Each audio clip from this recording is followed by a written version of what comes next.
তো ইব্রাহিম আলাইহিস সালাম সাদা দাড়ি তো আর দেখেন নাই, ওনার বাপদাদা বা পূর্বপুরুষ কাউকে সাদা দাড়িওয়ালা দেখেন নাই।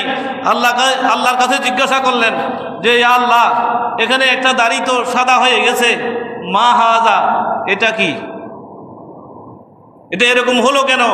আমার বাপদাদা পূর্বপুরুষ আর কাউকে তো এরকম সাদা দাড়িওয়ালা দেখি নাই, এটা আবার কি? তা আল্লাহ বললেন হাদা ওয়াকারুন, এটা হলো মর্যাদা। সুবহানাল্লাহ বলেন। দাড়ি সাদা হয়ে যাওয়া এটা আল্লাহর পক্ষ থেকে ওই বান্দার জন্য বিশেষ একটা মর্যাদা। বড় করে বলুন সুবহানাল্লাহ। তা আল্লাহ বলতেছেন মর্যাদা, আল্লাহ বলছেন কি মর্যাদা, আর আমরা সেটাকে গোপন করার চেষ্টা করতেছি। নাউজুবিল্লাহ বলেন। দাড়িতে কলপ লাগানো হারাম, দাড়িতে কালো খেজাব ব্যবহার করা হারাম। মেহেদি রং লাগানো যাবে, হলুদ কালারের রং লাগানো যাবে, কারণ আল্লাহর নবী ইরশাদ করেছেন যে খালিফুল ইয়াহুদা, তোমরা ইহুদিদের সাথে একটু ব্যতিক্রম করো, কারণ ইহুদিরা দাড়িতে মেহেদি দেয় না, ইহুদিরা দাড়িতে মেহেদি কালার ব্যবহার করে না, সুতরাং তোমরা দাড়িতে মেহেদি কালার ব্যবহার করো। বড় করে বলেন সুবহানাল্লাহ। তো কেউ যেন কালো কলব ব্যবহার না করে। কালো কলবের মধ্যে টাকাও বেশি, গুনাও, দুইটা ক্ষতি। কয়টা ক্ষতি? টাকাও বেশি খরচ হয়, গুনাও আছে। আল্লাহ দাড়ি সাদা করে দিয়েছেন মানে আল্লাহর পক্ষ থেকে এই মানুষটা এমন এক বয়সের মধ্যে পৌঁছে গেছে যখন আল্লাহর পক্ষ থেকে তাকে সম্মান জানানো হচ্ছে। বড় করে বলেন সুবহানাল্লাহ। তো বন্দা আল্লাহকে সম্মানের একটা আলামত দিলেন, সম্মানের একটা চিহ্ন দিলেন। আর ইব্রাহিম আলাইহিস সালাম বললেন, হে আল্লাহ, এই দাড়ি সাদা হয়ে যাওয়া এটা যদি মর্যাদার বিষয় হয়, আপনি আমার মর্যাদা আরো বাড়িয়ে দেন। এই ইব্রাহিম আলাইহিস সালামের দোয়ার বদৌলতে এখন যারা সাদা দাড়িওয়ালা আছেন সবগুলো ইব্রাহিম আলাইহিস সালামের দোয়ার ফসল। বড় করে বলি সুবহানাল্লাহ। দাড়ি রাখবেন নাকি সাজবেন? কথা বলেন। রাখবেন নাকি সাজবেন? রাখবেন। যারা রাখছে এরা বলছে রাখবো, আর যারা রাখে নাই এরা কিছু বলছেন না। দাড়ি কখন উঠতে হবে? যেই আল্লাহ আমাকে আপনাকে বানিয়েছেন সেই আল্লাহর চেয়ে আমরা তো বড় হাকিম না। দাড়ি কোন বয়সে উঠতে হবে সেটা যে আল্লাহ আমাদেরকে বানিয়েছেন তিনি ভালো জানেন। এই কারণে শিশু অবস্থায় দাড়ি দেয় নাই, মহিলাদেরকে দাড়ি দেয় নাই। মায়ের পেটে থাকা অবস্থায়ও আল্লাহ চাইলে দাড়ি দিতে পারতেন, কিন্তু দাড়ি এটা মর্যাদার বিষয়। এই মর্যাদাটা ওই শিশু অবস্থায় যদি আল্লাহ দেন, ওই দাড়ির মর্যাদা রক্ষা হবে না। এই কারণে বয়সের একটা জায়গায় গিয়ে আল্লাহ দাড়ি দিয়েছেন যাতে বান্দা বুঝতে পারে যে আমার সফরের একটা স্টেজের মধ্যে আমি এসে গেছি এবং দাড়িকে আমি ইজ্জত করা দরকার, যেভাবে আল্লাহর নবী বলেছেন। বড় করে বলুন সুবহানাল্লাহ।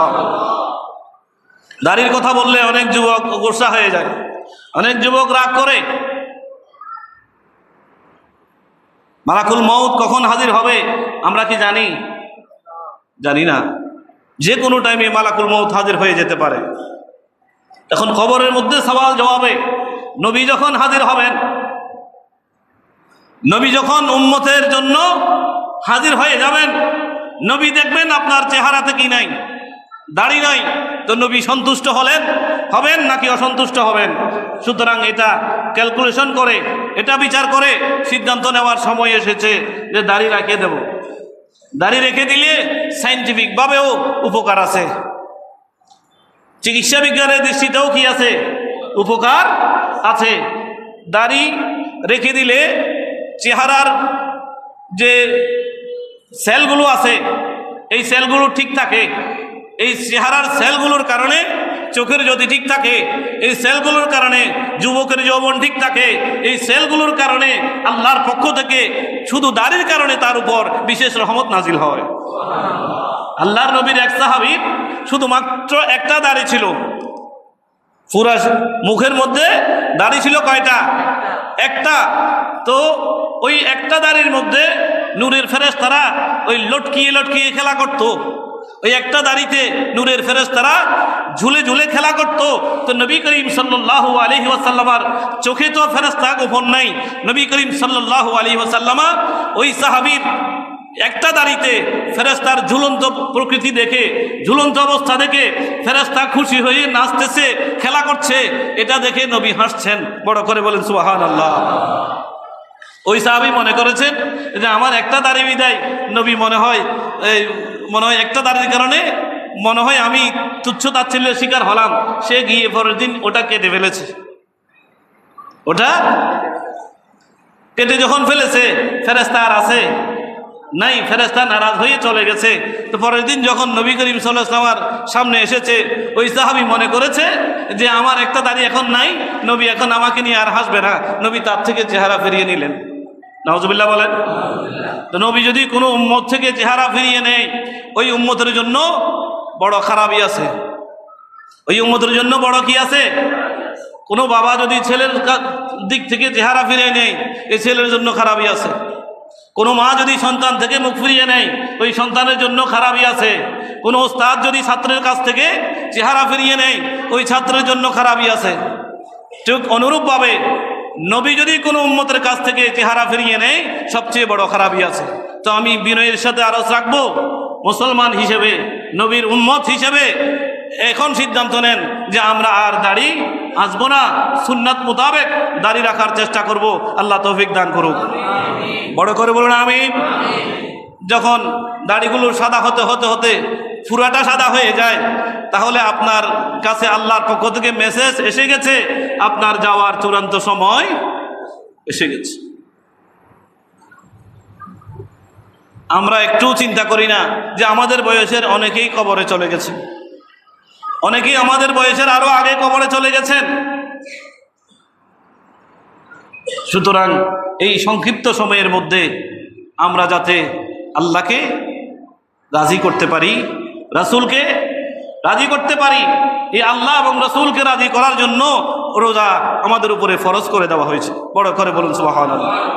আল্লাহর ভয়কে অন্তরে জায়গা দেওয়ার জন্য রোজা ফরজ করে দেওয়া হয়েছে।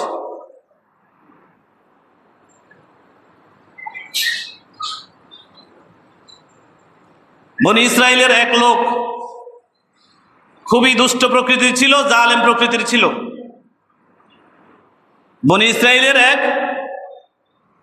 জালেম অত্যাচারী লোক, সহিহ বুখারী শরীফের রিওয়ায়াত।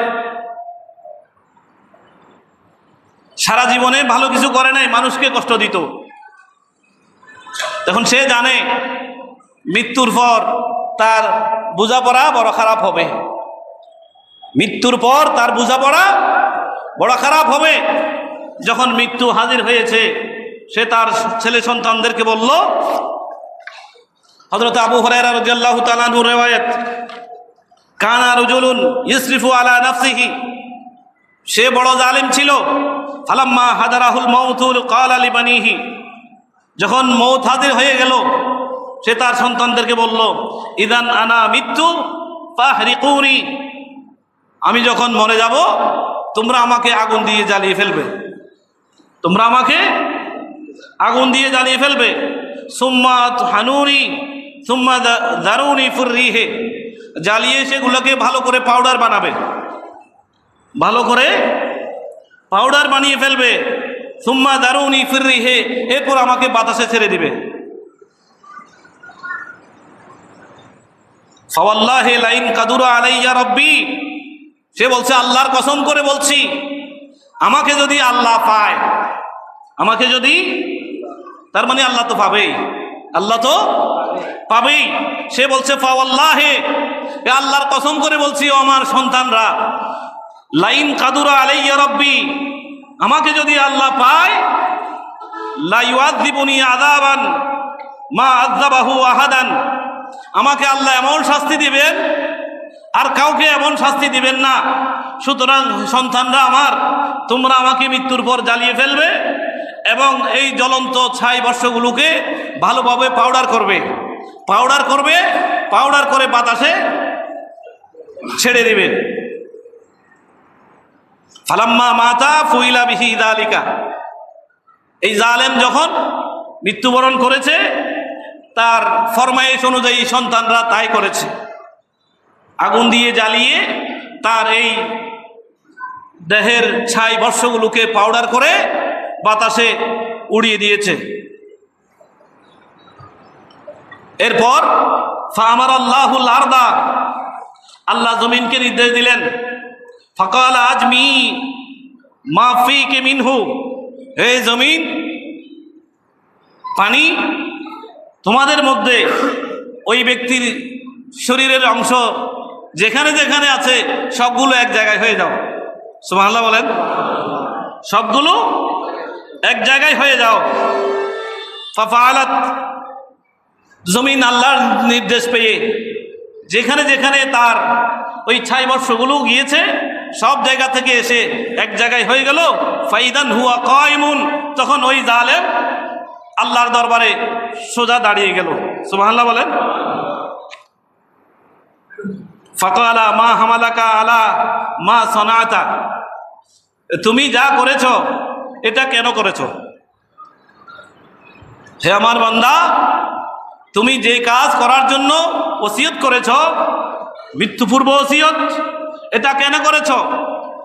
মা হামালাকা, কোন জিনিস তোমাকে উদ্বুদ্ধ করলো? আলা মা সনাতা, তুমি যা করেছ তা করার জন্য? ক্বালা রব্বে খাশিয়াতুকা, তখন সে বলল, হে আমার রব, আমি তো সারা জীবন জুলুম অত্যাচার করেছি, অন্যায় অবিচার করেছি, সীমালঙ্ঘন করেছি, পাপে নিমজ্জিত ছিলাম, আকণ্ঠ নিমজ্জিত ছিলাম। এখন আমার ভয় এসেছে, আপনার ভয় আমার ভিতরে ঢুকে গেছে। এখন আমি কি করব যাতে আপনি আমাকে না পান? এই জন্য আমি এই সিদ্ধান্ত দিয়েছি। ফা গফারা লাহু, আল্লাহ তাকে এই আল্লাহর ভয়, সারা জীবন করেছে এক কাজ, কিন্তু মৃত্যুর মুহূর্তে আল্লাহর ভয়ে সে একটা কাজ করেছে যেটা জায়েজ ছিল না। যেটা কি ছিল না? জায়েজ ছিল না। এই না জায়েজ হলেও তার ভিতরে একটা পয়েন্ট, তাকে মাফ করার জন্য একটা পয়েন্ট আছে, যেটা দিয়ে আল্লাহ তাকে মাফ করে দিয়েছেন। বড় করে বলুন সুবহানাল্লাহ। খাশিয়াতুকা মাখাফাতুকা, আল্লাহর ভয়, খাশিয়াতে ইলাহি, খৌফে ইলাহি, আল্লাহর ভয়, এটাই নাজাতের জন্য ওই ব্যক্তির কাজে এসেছে। এই খৌফে ইলাহি, মাখাফাতে ইলাহি, এই তাকওয়া অর্জনের জন্যই রোজাকে ফরজ করা হয়েছে। লাআল্লাকুম তাত্তাকুন, যাতে তোমরা মাখাফাতে ইলাহি, আমি আল্লাহর ভয় অর্জন করতে পারো, খৌফে ইলাহি অর্জন করতে পারো, আল্লাহর পাকড়াওকে তোমরা ভয় করো। এটা যদি অর্জন করতে পারো তাহলে তোমাদের রোজা তোমাদের কাজে আসবে। বড় করে বলুন সুবহানাল্লাহ।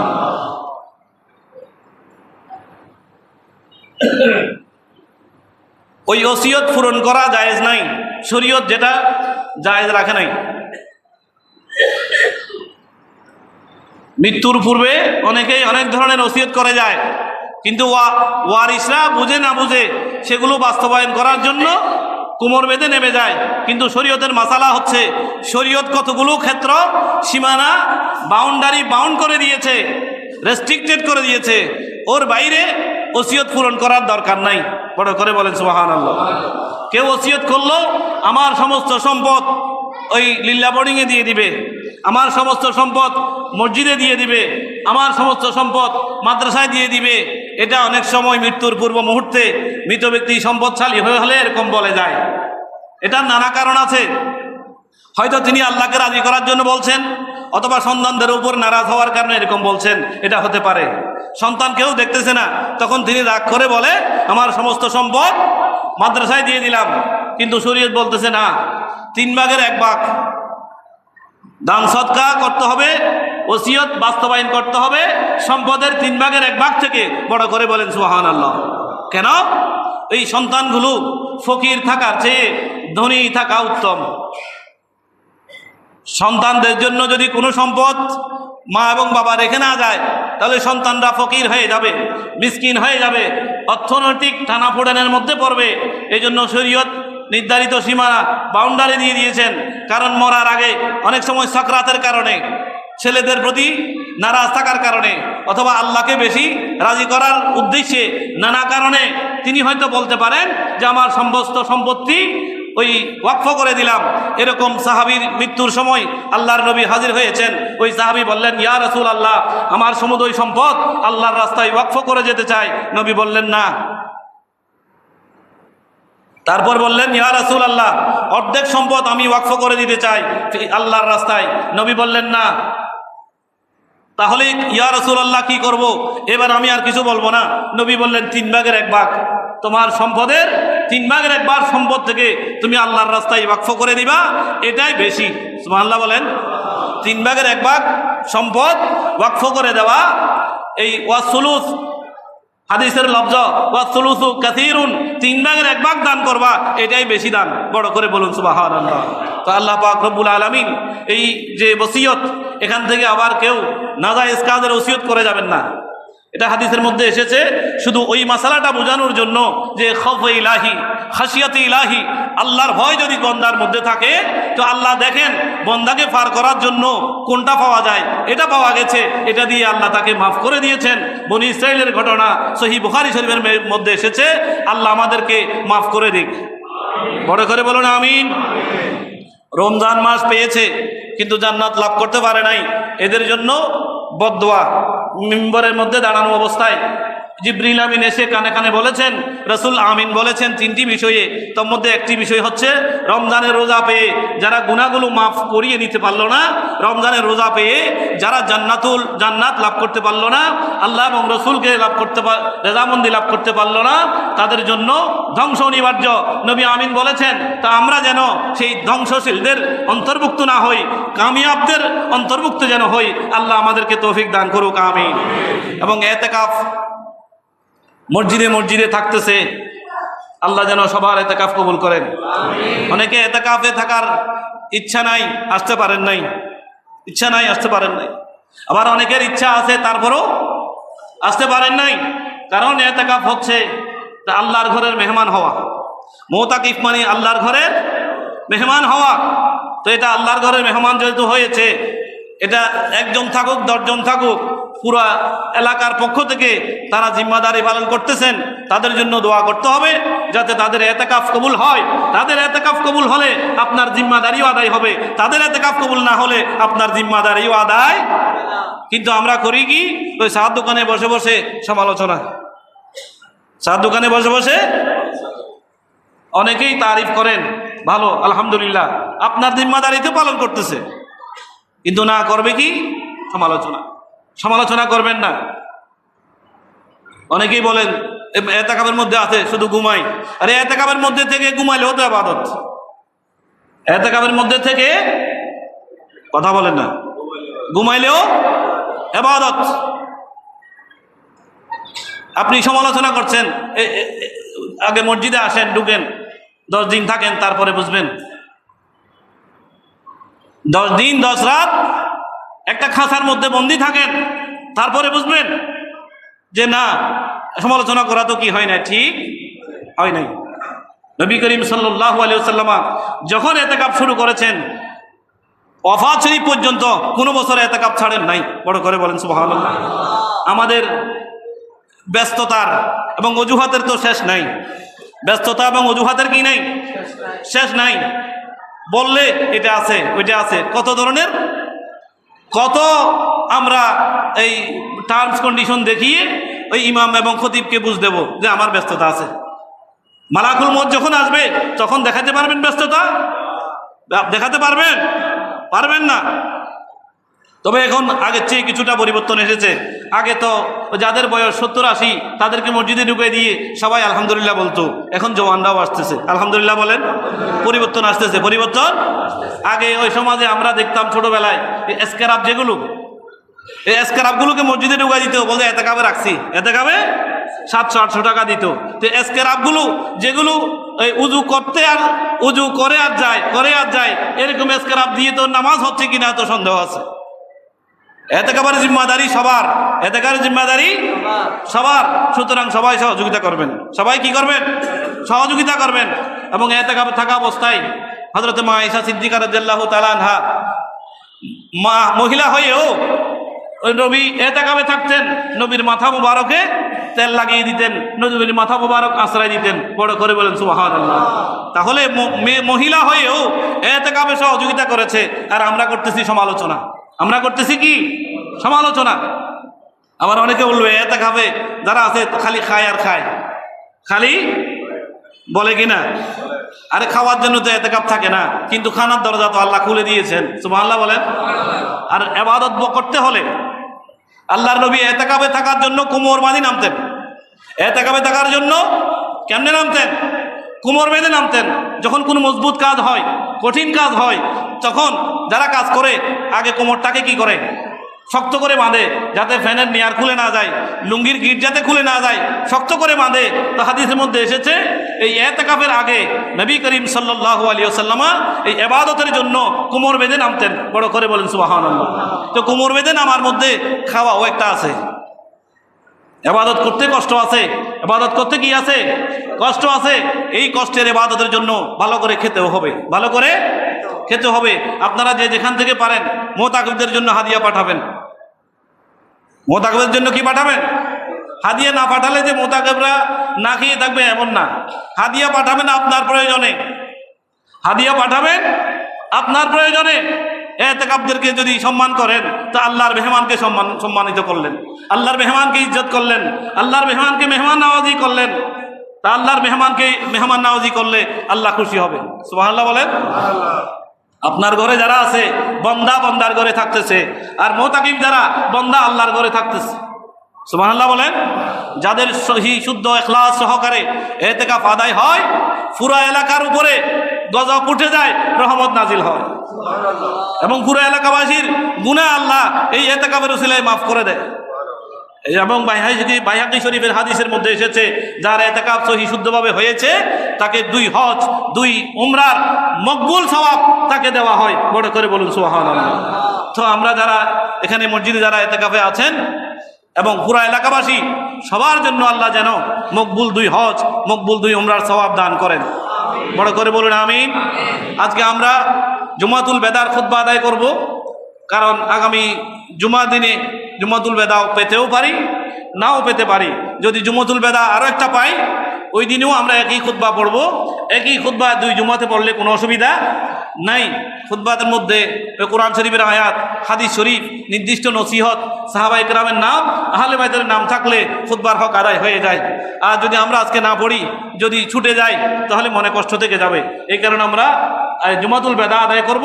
সবাই ইখলাস মহব্বত নিয়ে, আল্লাহর মেহমান আসছে আসছে করে আবার চলে যাচ্ছে, আসছে আসছে করে আবার চলে যাচ্ছে। তা আমাদের হায়াত থেকে রমজান মুবারক চলে যাচ্ছে। আগামী রমজান পর্যন্ত হায়াত থাকলে হয়তো পাবো, এবং সুস্থ রাখলে হয়তো পাবো। অনেকেই আগামী রমজানে ছিলেন, এই রমজানে নাই। আল্লাহ যেন আমাদের হায়াত বাড়িয়ে দেন। বিশেষ করে দান সদকা, যাদের উপরে জাকাত ফরজ, পাই টু পাই হিসাব করে দিয়ে দেবেন। ফিতরা যাদের উপর ওয়াজিব, ফিতরাগুলো ঈদুল ফিতরের ফজরের নামাজের পর আদায় করা ওয়াজিব। এর আগে আদায় করলেও আদায় হয়ে যাবে। নিকটাত্মীয়দের কাছে দান করা বেশি সওয়াব।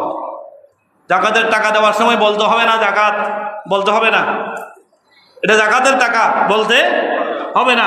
ভালো দামের একটি শাড়ি, ভালো দামের লুঙ্গি, কাপড় চোপড় কিনে দিলেন, 10,000 টাকা দিয়ে দিলেন, জাকাত এটা বলার দরকার নাই। নিয়তের মধ্যে থাকলে হবে যে আমি আদায় করতেছি, এটা নিয়তের মধ্যে থাকলে আদায় হয়ে যাবে। আল্লাহ কবুল করুক আমিন। বিশেষ করে জামিয়া আহমদিয়া, সুন্নিয়া আলিয়া সহ পার্শ্ববর্তী সুন্নিয়া সহি আকীদার প্রতিষ্ঠানগুলোতে দান করার চেষ্টা করবেন। সেখান থেকে দান হলে সেগুলো আল্লাহর রাস্তায় চলে যাবে। আল্লাহর রাস্তায় চলে গেলে আপনার দান কবুল হয়ে যাবে। আল্লাহ কবুল করুক আমিন। বিশেষ করে আমাদের জসিম ভাই সহ ফিতরা 110 টাকা সর্বনিম্ন, আর জাকাত হচ্ছে 2,14,000 টাকা। 2,14,000 টাকা কারো কাছে 1 বছর থাকলে সেখান থেকে 2.5 টাকা, লাখে 2,500 টাকা করে জাকাত আদায় করে দিতে হবে। আল্লাহ তৌফিক দান করুক আমিন। এবং বিশেষ করে আমারও একটা সংস্থা আছে আঞ্জুমানে খুদ্দামুন নাস, সেখানেও আপনারা চাইলে দিতে পারবেন। 3-4 জন কিছু হাদিয়া দিয়েছেন, আল্লাহ সকলের হাদিয়া কবুল করুক আমিন। এবং বিশেষ করে অসুস্থ এক লোক, এখানের জনাব জামাল ভাই,